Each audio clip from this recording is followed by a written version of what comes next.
Hi everyone, it's Phil Ross here in St. Louis.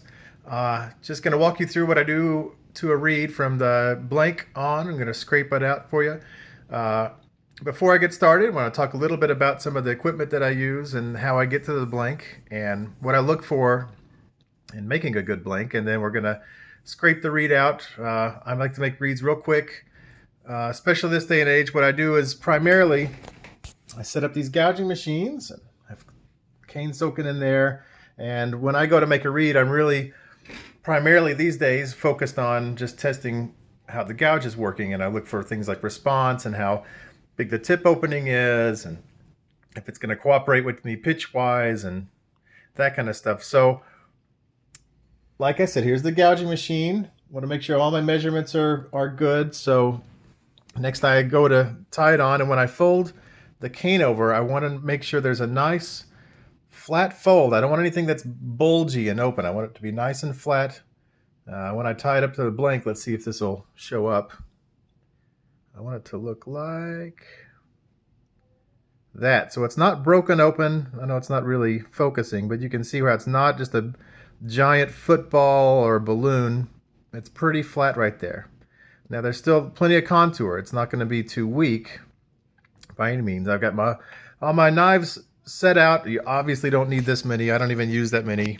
You just never know when I'm in a rush to get something going there. Got my shaper tips, got my oboe, got my coffee and some water somewhere. It's nice to balance out things. There's my water. Sorry, it's a mess. Now, I've never done this in front of a camera before, but here we go. I've borrowed a tripod with a phone holster in it. And here we go. Now, the first thing I do, I don't like to tie on too short. I'm going to zoom in a little bit there. I don't like there to be a lot of bulge right there. I'm kind of old school in the way I like to tie on as long as I can to make sure it seals. And of course, I want to set my overlap a little bit while I'm tying it on, not so much after. I want to make sure that that overlap is good there and good there. If you've got one blade tied inside of the other one, it's never going to work. The more you clip it, the bigger it's going to get and the flatter it's going to get. So right now, this blank is soaked up, and usually I like to leave my blanks with the tip scraped off a little bit, like where my tip's going to go.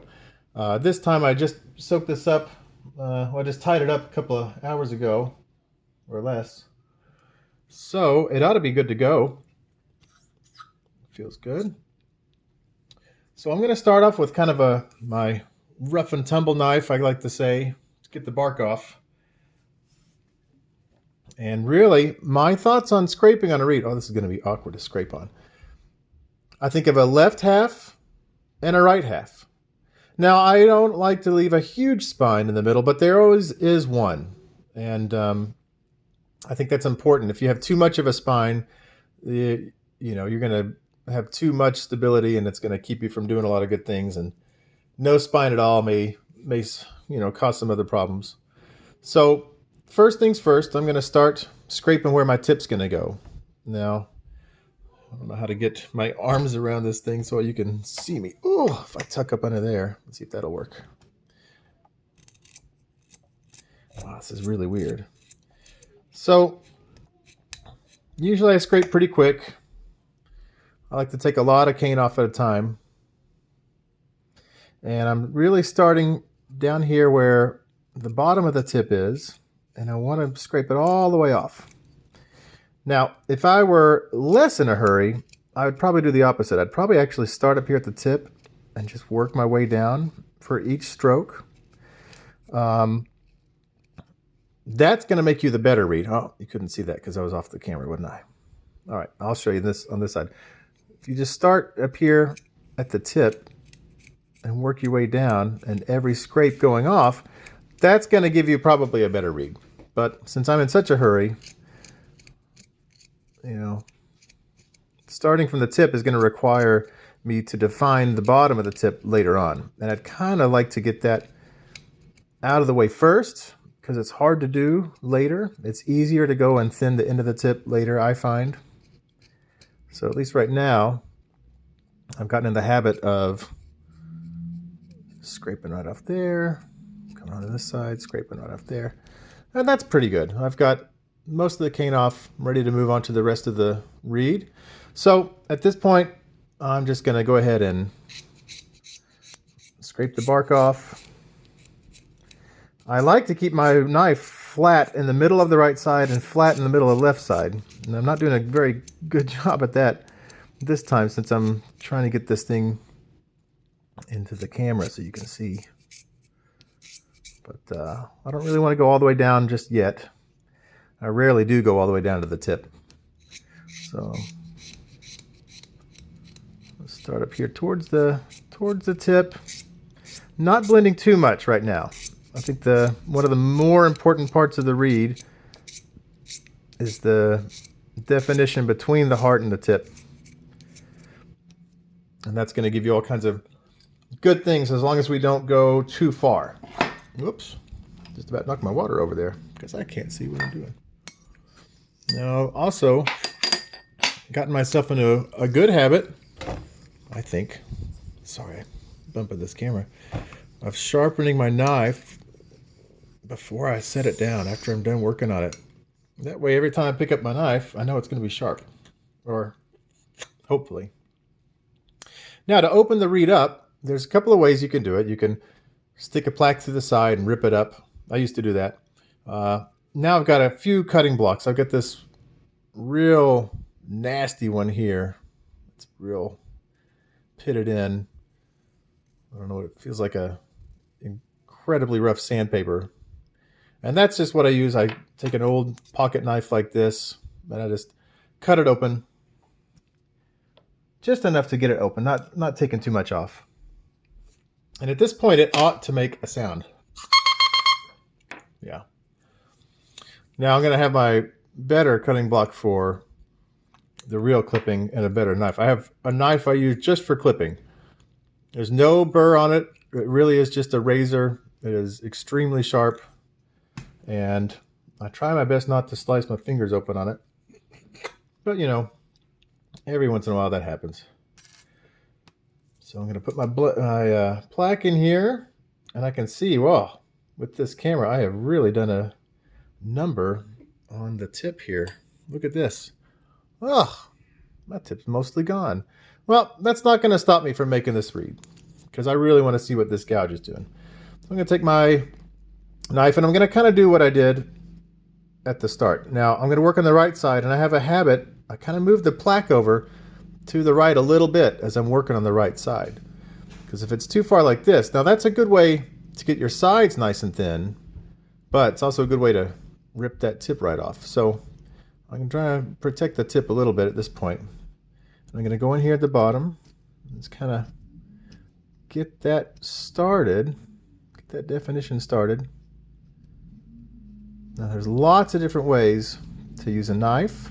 There's lots of different ways to create that tip. There's lots of different angles to use. You know, you could do a real steep angle, real shallow angle.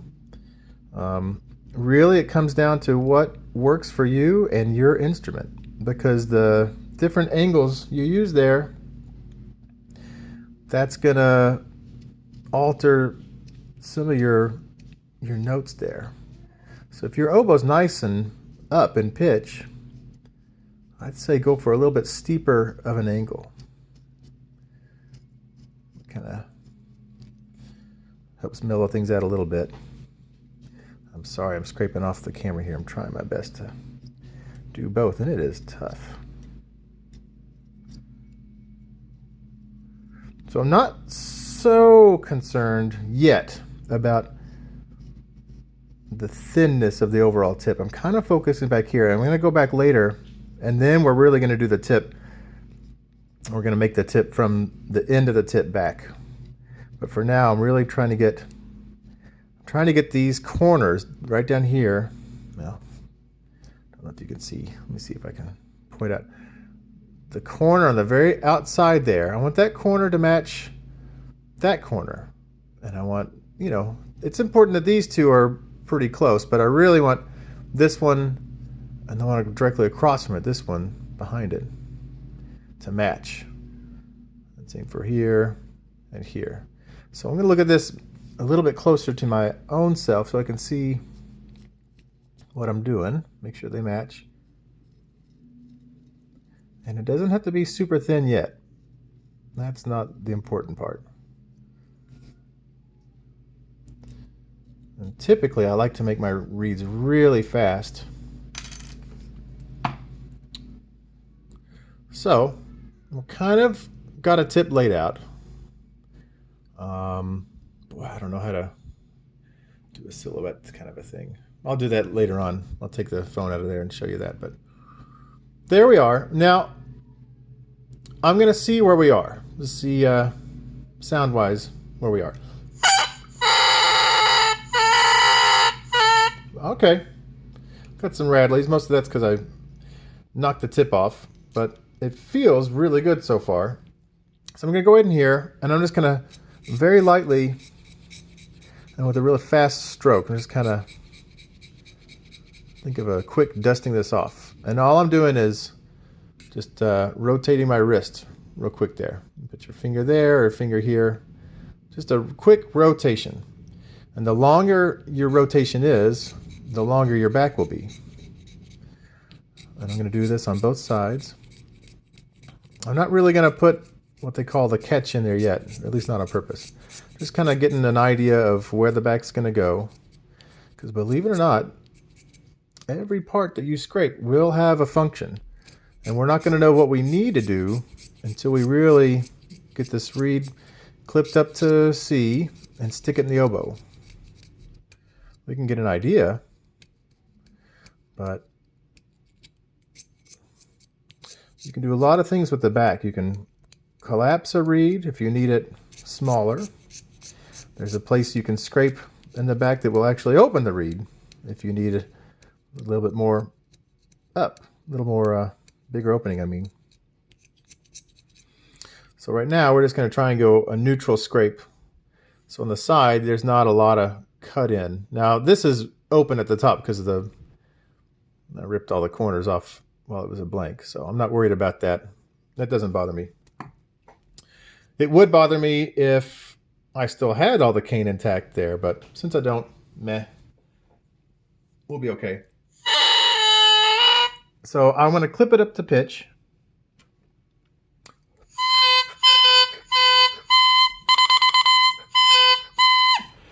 So it's more or less a C.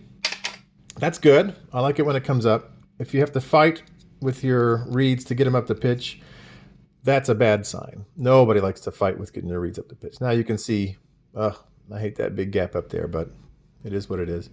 There's a lot of cane on this reed still. Not so much in the tip as the rest of the reed. So I'm just going to take my same knife and I'm going to go kind of all over the reed here. Just the same wrist motion, because that's a nice kind of way to control where you scrape. You can make a real quick reed this way with a lot of control.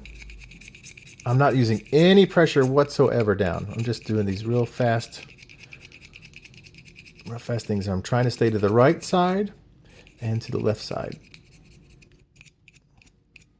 Let's see.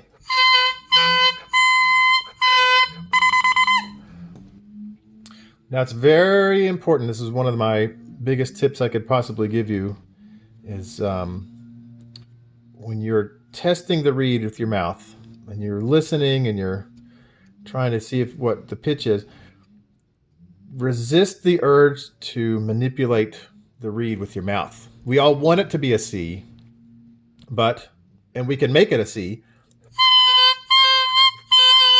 We can do all that stuff, but that's not really going to make us a good reed. You want the reed to be good on its own, and then anything with your mouth is just going to kind of be maybe a color change, or if you need to lip something up just a little bit or down, you can go either way. But you want your reed to be really as neutral as possible. So don't go manipulating it with your mouth because you want it to be a C, and you want that reed to work out.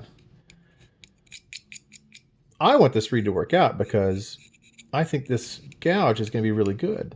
I've never tried it before. We're going to see what this reed does. If this reed is no good, it's either because I messed it up scraping it, or the gouge is not good, and I'm going to go back and work on it some more. But all the measurements seem really good. The cane seems fine.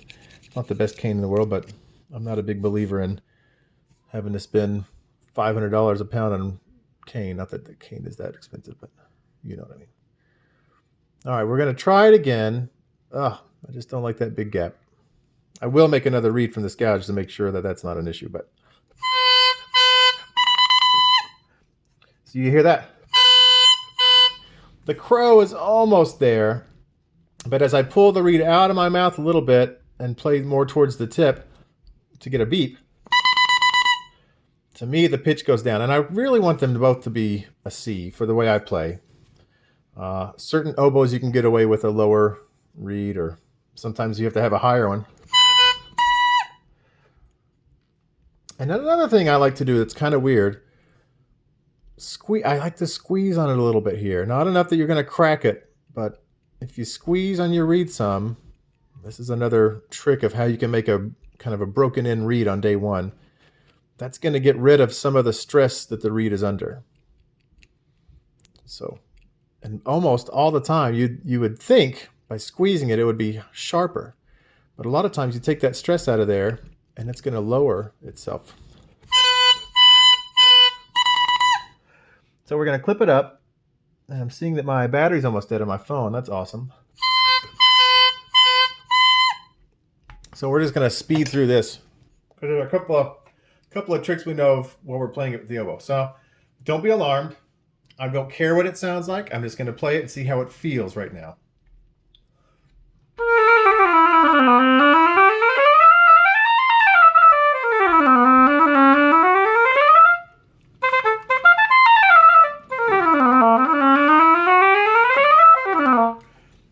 There's a lot of good things about it. I like it. It's a little bit rough. I'm going to have to refine some of this. And the first thing I check is that crow, because it's probably going to drop a little bit after you've added the resistance of the oboe into that. So we're going to clip it up just a little bit again. I don't really want to do any refining until I know I'm up at the pitch I need to be at. I think I'm there. Let's try it again.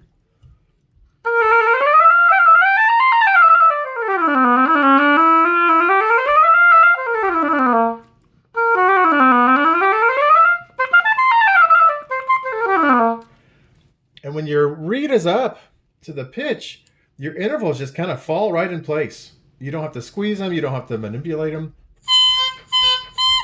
Now, one of my biggest playing tests is a unsupported embouchure playing between just the middle B and C. And that's pretty good. If it was really wide, that's a good indication you need to clip that tip. Another test is if you finger a top line F sharp without the low B key, just the top line F sharp, and blow real hard. If that note goes up and down a bunch, that's a good sign. You should take a little bit more out of the back to help stabilize it. This reed pretty much passes those tests. So now I'm going to go refine it. I'm just kind of taking a little bit out, just smooth back behind here on both sides. At this point, I know the gouge is good. I'm not worried. It does all the things it's supposed to do. It's got a nice core to the sound. It wants to hold itself together. It's nice and compact. It's responding to the scraping, you know. So now I'm going to go in there with my real sharp knife, and we're going to start to refine the tip. Now, if my battery dies, I will record another video with the tip. So at this point, I like to think of triangles. You know, you can have a triangle that looks like that. You can have a triangle that looks like this. The key is I don't want to start scraping on the left side of the tip. Remember, there's the right side and there's the left side. So I think of there being an imaginary spine right there. And I want to keep to the right of that as I'm scraping to the right. And you can put your knife all the way to angle like this. And I'll show you. You just kind of, you want to grab the front of the, oh my God, it's so hard on this angle. You want to try and grab just the front edge of the tip, and you can go sideways with a super sharp knife and very, very light pressure. If it's too light of a pressure, and if your knife is too much like this, you're probably going to rip the tip off. We've all been there. Click. Oh. Well, that's because the knife is at an arc and you're pulling up with that burr on the end of the knife. You don't want to do that. So you want to just kind of keep it down. I have a nice little golf analogy for anybody who plays golf about how the club should do this too. You always hit the ball with the shaft leaning forward. It's kind of like that with the knife. You want to scrape it with the top of the knife leaning forward if you can. I know from this angle it doesn't look like that. Now I'm just going real slow, real soft, feeling for any bumps, which I felt, and I just swept them off. You're just sweeping the floor.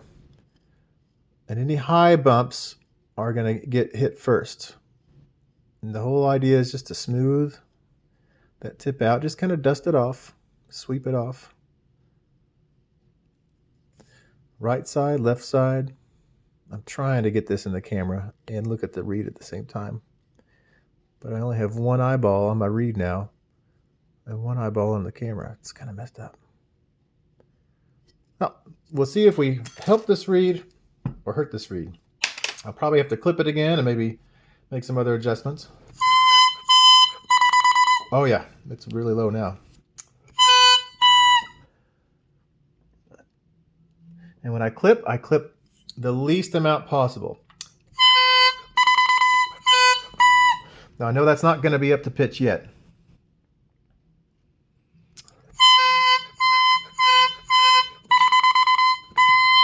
Oh, that feels pretty good. Let's try the elbow again.